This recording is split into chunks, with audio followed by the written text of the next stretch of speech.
How's it going, Mike? Phenomenal. How about you? Can't complain. Great. Sorry, my voice is going. We just got off the practice field, so we're getting after it a little bit. No worries. Since you took over play calling duties, how much, maybe percentage-wise, have you taken out of the original book, and how much have you installed?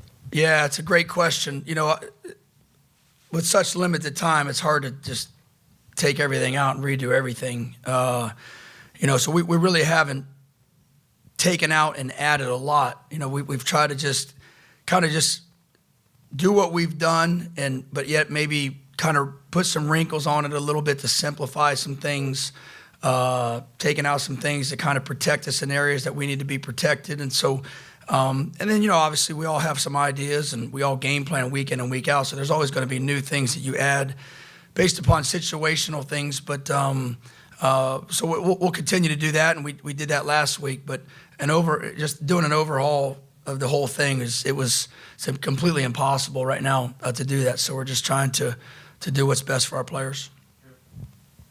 How you doing, sir? You look great. Is that like a little peach sweatshirt you got going on there? It might be pink. Love it. I've been told. I love it. That's pretty good. Thanks. When you look back to last week's game, obviously tale of two halves, so to speak. How do you separate the two halves from, you know, first, second, good, bad, and all that? How do you kind of draw the line between those two? Yeah, it's really one word. I mean, if you go back and watch the film, and of course, I wanted to right away because I just wanted to make sure that I saw what I saw going through the game, you know, from the first half and the second half and reviewing the iPad in between series and things like that. But it really is just one word. It's just execution. You know, when you look at the first half last week, we were very explosive. And we were making plays. We were taking our shots, and we were completing our shots. We had some trick plays in there that we were doing. You know, we completed some trick plays. And then, obviously, just the things that we wanted to do consistently, we were just getting some big gains out of it and moving the ball, and which creates energy, right? All that stuff and having fun and the guys flying around creates energy. And I think what happened in the second half, just going back and looking at all of it, I think in the first half we were like 5 for 6 and really like called shots, you know. And one's a big touchdown.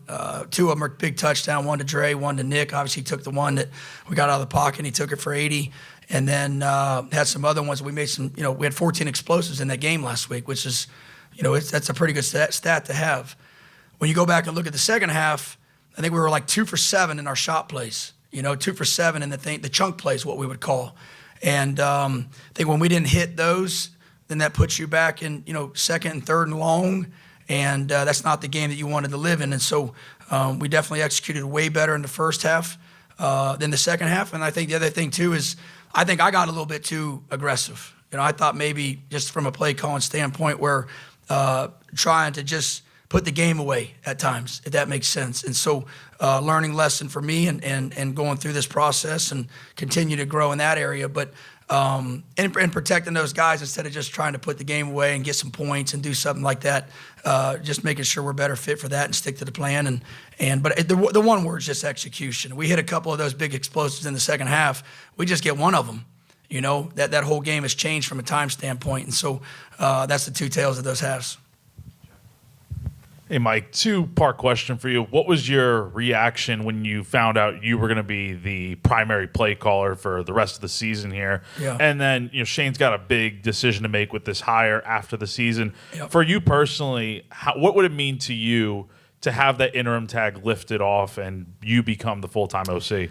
Well, you guys know me well enough. I've been around this business a long time as a player and as a coach now that my job is what I do on a daily basis right now. My job right now is to make sure that I get our guys best prepared for this weekend and to try to put them in the best position to have fun and go out and coach Sean and I and Black and all these other guys on this offensive staff to go out every day and try to make improvements and try to get these guys to continue to develop.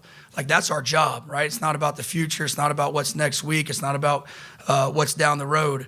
But I was excited, you know, when Coach called me in his office and said he had made a change and you know, wanted me to call the plays and wanted to know if I was okay with that, and which I responded yes. I mean, I was definitely up for that task and felt like I could help the guys out and help him out, which is obviously all why we're here, is to help him out and help this program win. And we've all become, you know, fell in love with South Carolina to help this school out, but totally excited. You it's a big task, trying to get this thing flipped around and in all different areas and trying to find the best players to put on the field and put them in the best position. And thought the staff did a heck of a job last week preparing our guys, and I thought our guys were way prepared. But we'll continue to do that this week, headed towards Coastal, and finish that up tomorrow and seal it up by the time we get to Saturday. But listen, I live day to day, and I believe in somebody upstairs that controls all that. So that'll be stuff that we'll play out down the road. My job right now is to make sure these guys are ready for Saturday. You mentioned the success of the chunk plays in the first half. That's how you got those 2 scores. But once you get into the red zone, what's one thing this team might be missing in terms of being able to convert some of those red zone trips into touchdowns? Yeah, that's the first thing I was saying the whole time. I mean, in the first half, it's just, man, we can't kick field goals. We can't kick field goals. And we know that. And I think, again, that the biggest thing is just being more efficient in the run game, right? That'll help you out down there. The DBs aren't going to back up as much the closer you get to the red zone, and pressure and all those kind of things start presenting itself a lot more, just trying to kick you out of field goal range. So we got to be more efficient to me and not call some of the shot plays. I've been around a long time, and I know the old history of Coach Spurrier while he was here, and the turnovers and getting in the red zone and all those things, taking shots and being aggressive and stuff like that, and kind of a world that I wanted to live in and I've always lived in. But at the same time, what's best for our players when we get into those situations, and continuing to just keep moving the ball closer and closer and putting more stress on them than trying to just get a one-hit wonder, play to score a touchdown. You've obviously been around Lenore's for 2 years, but what was it like the last 3 weeks to kind of be around him almost in every meeting, and what was your role in trying to, I guess, build his confidence and then also build in, his strengths in the game plan? Yeah, it's when you're a position coach, it's not your job it's your job to continue to love the kids around and the guys on the offense, defense, the whole team. That's your job, right? Still be integrated and have relationships with everybody, but it's not your job to coach anybody outside your room. And so we never really had those conversations leading up until last week. And Lenore's is a young man who is, if he doesn't trust you, there's not a lot of words that come out, right? Which is fine. That's great. He's guarded and he's locked in. He's doing his job. When he trusts you because of conversations or now he starts believing in, he believes in what you're saying, believes in what you're communicating or what he sees and you see, and there's some dialogue. Now all of a sudden there's some communication. That conversation gets a lot bigger.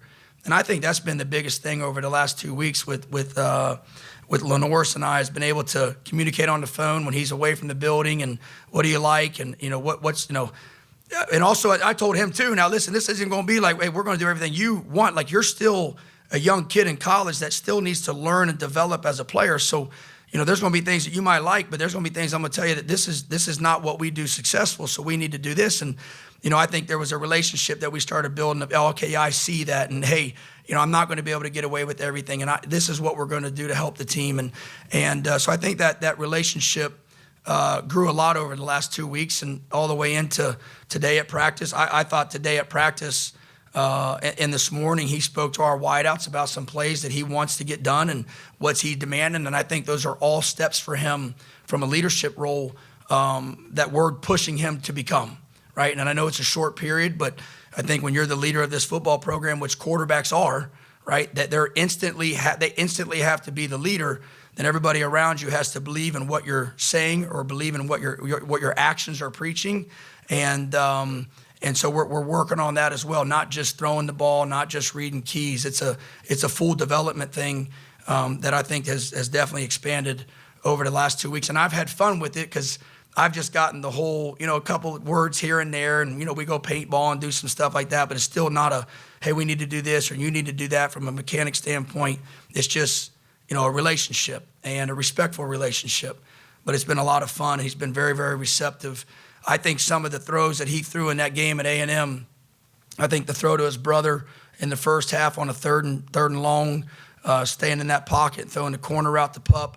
I think the ball he actually threw to Harbor at the end of the game, standing in that pocket and throwing that thing on time, those are things that he has continued to get better at. And one of it's, trusting the guys up front, trusting what's being called, and executing. And so those will be things that we'll continue to work on here as we finish out these next 2 weeks, and we're not going to put we're not going to take our foot off him at all, or any of these guys. And our job is to continue to develop them and get them ready and prepared and get them to play as best they can play on Saturday. Mike, you mentioned you've done play calling a long time. Hindsight's always 20/20. Said looking at that A&M game, the 4th and 1 that went to Fuller and he got squashed behind the line. How much was that a turning point in that game? I think it's just really was just the icing on the cake of the turning point of the game. I think there was some moments. I think the guys started feeling a little bit. This was my decision last week. Do I go in the box? We had talked about it. Do I go in the box or do I stay on the field? And one of the things is when you don't stay on the field, it's hard to vocalize, motivate, gather, encourage, collaborate, and all those things collectively. And that's hard to do when you're not there. And that's just something that I pride myself on in regards to making sure, hey, settling guys down, and this is what we got to do. And so I think the lack of execution started that build already. And then getting the ball back so fast sometimes, and then all of a sudden doing it again with just some of that lack of execution. And I think there was some disappointment in there too. There was some guys, we had some opportunities where guys were open and we just missed them or we didn't get to it, for whatever reason. And so I think that was just a collective of things that were just keep adding on. And then the 4th and 1 obviously was kind of like the icing on it. And it's a learning lesson. It's a hard learning lesson to learn. And we'll be better from it. But trust me, there's nobody in that stadium that wanted that 4th and 1 or the 3rd and 2 or the 2nd and 1 more than anybody for these kids than our staff. And so we just got to do better and put our guys in a better situation to handle that. And we'll do that moving forward.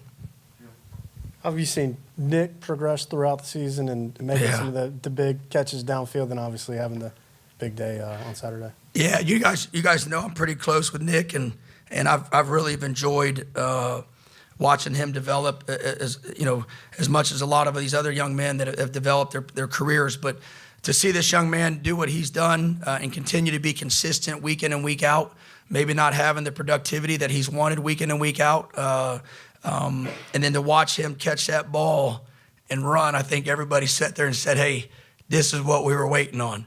And what a great thing for him to finally happen. And it was great for him to, I think people are all excited about him turning around and outrunning 4 people. I think the most impressive part of it is him seam releasing the route, getting vertical, unbelievable in the transition, finding the hole in the zone, coming back to the ball, snatching it like there was nothing else, no concern, and then turning around and understanding where the defenders were at. Like that's development, right? That's been the increase in his game. And so then he ran out of the tunnel. So, but I'm really super proud of him that he got an opportunity to do that on Saturday, and look forward to getting him back and getting him healthy and continue that journey. Going back to your response to David's question, I was going to ask you about that because you're such a presence on the sideline. Yeah. How do you sort of close that gap now? And for Coastal, I guess, because it's limiting when you're in the booth in terms of what you were doing all season. Yeah, and I think it goes back to Jordan's question too. It's again building those relationships now in a different manner from a leadership role throughout the week, right? Under them understanding why we're calling things, or hey, we missed this, and hey, we're just off. And we sat here on Sunday after the game, and we went through basically the entire second half, and everybody collectively basically said this was us. Like it was nothing that A&M did. It was everything was us, and so that's one, you have to understand that, and you got to understand that we are capable of doing these things, and then you continue to build those leaders in those individual rooms so that you can get them all on the headset, during the drive and say, hey, 16, hey, go grab such and such, and let's get these guys together. Go rally these guys up. Look at the iPad. Hey, well, this is what we need to do, or this is our adjustment. Let's get these guys going, and then when we huddle that thing up before we take that field, everybody's in agreement that we're going out and going to work, and let's just execute and stay a little bit more fine-tuned on the details. And so that's just, we got to build that during the week. I think Coach Elliott and Coach Blackwell do a phenomenal job of that. We all know Coach Elliott a lot longer than Coach Blackwell, and his energy and his leadership is a bigger role now too. He's taken on a different ownership with the tight ends and O-line, and now us kind of being separated, me being upstairs and him at the downstairs, him being able to collect all those guys. But we still need to build those leaders, right, that can get those guys together and are comfortable saying, hey, let's go to work. Let's clean this up. Hey, did you see that? Let's fix that. Hey, we're this close. Let's get this next drive. Hey, let's go get one score here, right here, and put the game away. That's all part of growth. And I do see that, and I felt it, and I've seen more of it this week in practice, and I think that's definitely heading in the right direction. Mike, you mentioned some of the trick plays that you guys ran in that game. How much of a focal point was that in putting together the game plan for this A&M game, and then running that one on I think it was like that Philly special type of play that Brian throws that pass to Lenore. Yeah. How good was it to see that get executed right out of the gate? Yeah, I mean, obviously you don't carry too many of them because you got to have equity in the play, and you got to rep that play, and you got to make these guys comfortable in any situation. But I think it's really just misdirection stuff, right? And you're really just trying to create some misdirection. I think gadget plays creates camaraderie, guys having fun, guys talking trash. One guy's, somebody's throwing it that shouldn't be throwing it, and somebody's catching it probably that shouldn't be catching it, or somebody's blocking. So I think there's always fun. I learned that from my times in Chicago, which was carried over from Kansas City. I mean, you guys all see what those guys do in KC, and they're doing all this stuff in the huddle and all those things like that when they've been real successful, and they make that stuff up during the week. Same thing like we did in Chicago a little bit with Nags. And so, and it just creates camaraderie amongst the team a little bit as you go through practice. And so it's not just monotonous of, the zones and just the pass pro and things like that. And so it's been a lot of fun, and it's good to see those things be successful. You better have some nerve to call them, which is no problem when you start believing in them because you've practiced them enough, but you can't have a huge quantity of them. All right, guys, thank you.